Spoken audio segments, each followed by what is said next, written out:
matter it comes from the human activities of the nature. And for example, the blast happened in Kansas recently. So we hope that some contribution can be made by ourselves to protect our environment. So a real-time system monitoring the environment comes to our mind.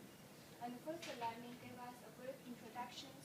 And we can from the figure, we can see that our project consists of two parts, the node part and the vehicle part. First, the data collected by the sensors transmit to the vehicle part, which means the base station, and the next, the base station will get the data and process the data to give an intuitive display on the user's interface. And to be totally environment friendly, we just designed the solar panel charging unit instead of just use the batteries. So in one word, we want to build a real-time and environmental friendly system to monitoring the environment and reflect the air quality. And from this diagram, we can see that we have two parts, the solar panel charging and sensor box belongs to the sensor part, and also the vehicle part comes by the base station and the user interface. To accomplish our design, we have three steps. First is to build the network to make the nodes communicate with each other, and also send the sensors data to the base station. And the second part is to build the solar panel charging unit to provide the energies for the sensors nodes. And the last step is to design the user interface to display the sensors data collected from and give us brief pictures of the air quality using MATLAB GUI. And here we list some principal specifications such as the frequency and the voltage. And the main point is for this maximum car speed.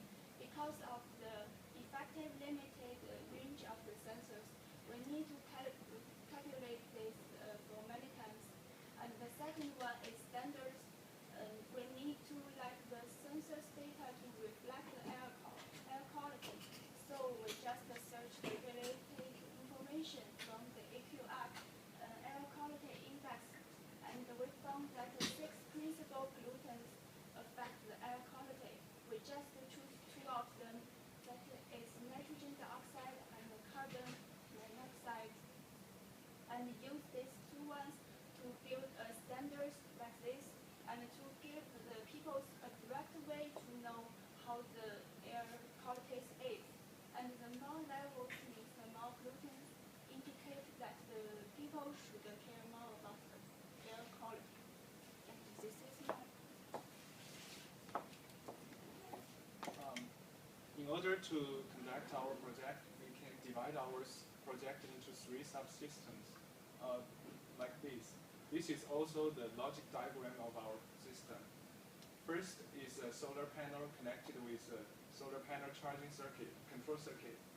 And the middle one is actually a sensor network system. We can place 2 to 8 sensor nodes, but for demonstration, we only got 3, and 2 of them are working fine. At last, we have a user interface system, which is actually a laptop connected with a base station. And then, according to that, we can divide our task into 4 parts. My name is Xiaoqiang. I'm taking charge of the assembling the hardware and for conducting demonstration and calculating the maximum vehicle speed, and then designing the solar panel charging circuit. And Zhengyu will take charge of the designing of GUI in MATLAB. And Xuewei takes charge of, Xuewei is also in charge of the solar panel design. And she conducted some research on environmental attributes through internet. And she designed the calculation for the environmental index by analyzing the data sheet from the sensors. And Yankun will do the programming, and he she programs both the sensor node and the base station by using a IAR embedded workbench IDE. And when we are conducting this project, we are often confronted with some situations that we need to choose some scenario between a lot. For example, the first one is when we are choosing the development kit, we have two options available. The first one is was available by Professor Martin. He gave us its name is Magazine by Mauser Company, and it's relatively expensive, but it's working very good. And of course, it has a lot of sensors, which means it has more than 4 sensors than we do have now. The second one is what we are using. It's MSP. It's based on the microcontroller of MSP 430 from Texas Instruments. It's very relatively cost-effective, but and of course the performance is not as well. But it has 4 sensors which are satisfying our needs. So finally, we choose this system. Another reason is we can program it in our own way. It's easy for demonstration and for development. Another situation we met is to choose a charging control circuit with is whether to design a charging control circuit by ourselves or buy a commercial product from Amazon, from online. Both of them has pros and cons. If we design a circuit by ourselves, it saves money and it's very simple. And it's also based on transistor and Zener diode. But if we buy a commercial product, it's relatively expensive and the circuit is very complex, but the performance is much better. And finally, we choose designing our own charging circuit because we want to experiment. We want more experience, and then we can compare these two scenarios. And finally, our circuit is working fine.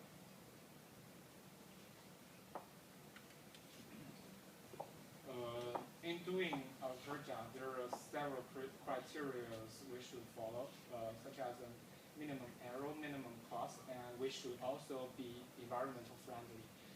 And what's more, there are also some constraints in our projects. Right now, we could only receive 4 attributes from the air, such as the humidity, the temperature, the carbon monoxide concentration, and the nitrogen dioxide concentration. But if we could get more sensors, our project will be better in the future. And next, I will see detailed information of the subsystem. The first system is the solar panel charging system. It's composed by a solar panel and a charging circuit. And the circuit is shown here. In this circuit, to avoid the current back, we use the diode and use the Zener diode to stop the current when the battery is full. And let's look at the next system, the sensor network system. It's composed by 4 sensor boards. And in each sensor board, there are 4 sensors which could sense the humidity, the temperature, and other 2 gas from the air. And we also program it by the IAI embedded workbench. Here is the profile of the program. And the 3 important sub-program of it is the interface and the ratio frequency communication, and also the sensors. The last part of the system is the user interface system. It's composed by a base station board connected to a computer. And we programmed the base station also by the IAI embedded workbench, and we built a graphic user interface in the computer by the MATLAB to give the user a direct view of the result we have. And after a long time of period of testing and debugging, we finally get quite satisfying results. Here on the left side, you can see. On the left side, you can see the sensor node, the LED is blinking, which means the communication between the base station and the sensor boards has successfully been set up. And now the sensor boards can transmitting data to the base station. So about this solar charging unit, it is charging when the LED is on here, and the final voltage we generate is about 5.2 volts, and which equals the 4 AA batteries, and it's necessary for enough for the charging for our nodes, and it will stop charging when the LED goes off. And the third part of here is the base station monitor. As you can see, these two picture shows here indicates the location of the nodes, and I guess here will be the one who building our compass. And here we also have a dynamic curves that will reflect the tiny changes of air quality. Next part is the most important part in our project, I think, because due to the inaccuracy of the sensors, they always give us very different results when they are sensing the same place. You can see this reference me the nose one and this nose two. The right one here shows that it can give us a more constant and stable result when it's sensing the same place. And about this figure, you can see the sensor 2 is more sensitive when it go towards the car, and the concentration of the gas will increase here and very sensitively. So after we collect hundreds of data, we finally did the calibration job, and we can like move this calculate this curve more likely the same with this stable one.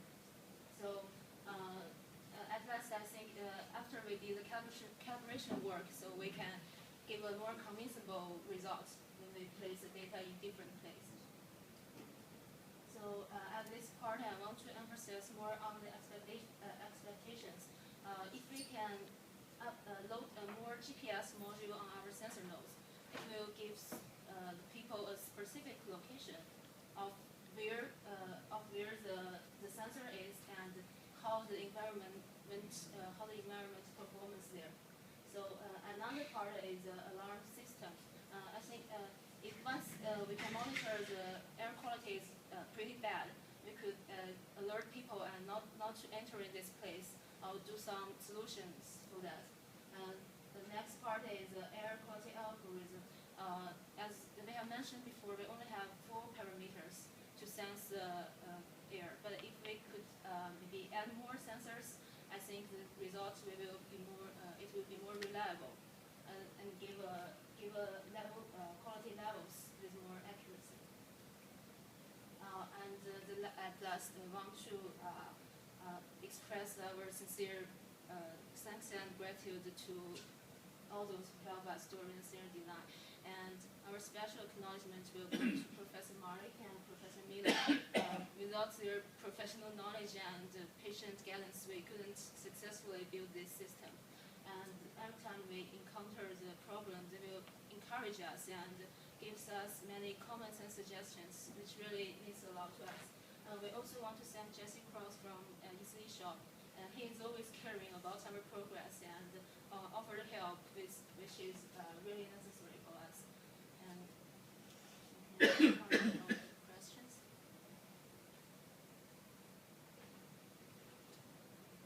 What did you mean about the performance of the charging network? How do you evaluate the performance of a charging network? Actually, we have a video. Shall we show the video first? Sure, show the video. I will answer that question later. Sorry. Okay, that's fine.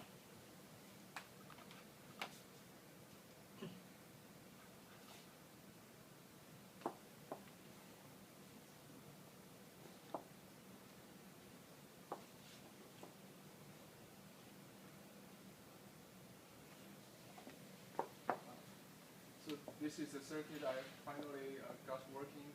The power will come from here, and this is the diode, and then go to a regulator. The two resistors will control the output voltage of this point, the middle point, and then it go to the final output. You can see as this side, by a resistor. And at last, I put a transistor here, and when the battery is full, the Zener diode will be open, and then there will be current to this transistor to its base station, to its base and the ground. So the transistor will be open. Then the current will directly come from here to the ground via the transistor. Then the battery will not be charged. So, and here for demonstration, I put a resistor and a DC power source here to demonstrate the rechargeable battery. Well, for this circuit, I have to say it didn't work for a long time, and Professor Natu gave me a lot of help. And just about yesterday, I got it working. But I think the final here, it's working pretty fine. I think. I put a measurement at the output pin, and then we'll go to the measurement. As you have seen, I don't know if you have saw that, but the final output voltage of this pin is 5.1 and 5.2 here, which is equal to the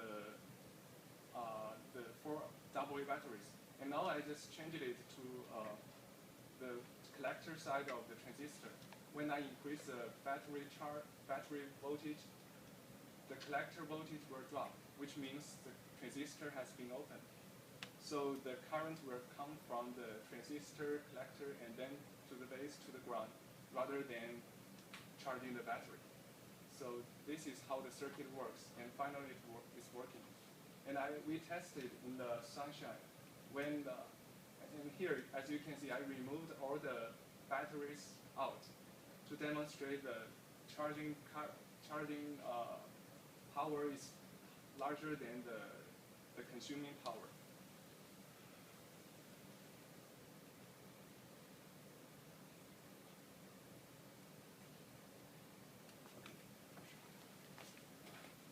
Now let's look at some performance of final project. This is the mass sensor tier of the project. It's composed by the sensor boards and the battery with the vehicle. And we are now driving to the base station, which is placed near the ELB building. Now it's near the building. And so it could send the data to the base station, which is the building. And now we can see the performance of the user interface tier. We could see the digital results and also the dynamic curve by the GUI built by the lab. And this is the practical test of this system. Before we would drive the car near a real car to sense the concentration of the gas. And we could see the digital results is just 0.001 now, if you could see. And now if we drive it near a car, what will happen in the GUI interface? Now let's look at the screen. We could see a peak here. That means the concentration is suddenly become larger at that moment when the sensor vehicle near the real car. Here. And what will happen of the result of the sensors? After a few minutes, let's look at the data on the screen. now you can see it's now about 1.9, much larger than the data before.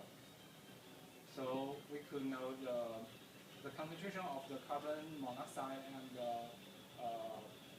also the concentration of the nitrogen. Yeah, it's actually nitrous oxide. Yeah, here. And that's all the demonstration is. So, sounds like our Pirates? Soundtrack from the Pirates, was that? It sounds like Pirates of the Caribbean. Yeah. Background Yeah, Caribbean. Do you have sensors to put on multiple vehicles, or what's the? You showed multiple sensors Yeah. at the start. We actually have two sensors working. So as have Sensor board. sensor boards working. So, as you can see, we have just two pictures shows the two part, one is bright and one is blue, and we put them in multiple places like ELB building, outside, and in our home, and on many maybe 3 cars of ourselves, and to just collect the data. And we found that the sensors always gives different results at first.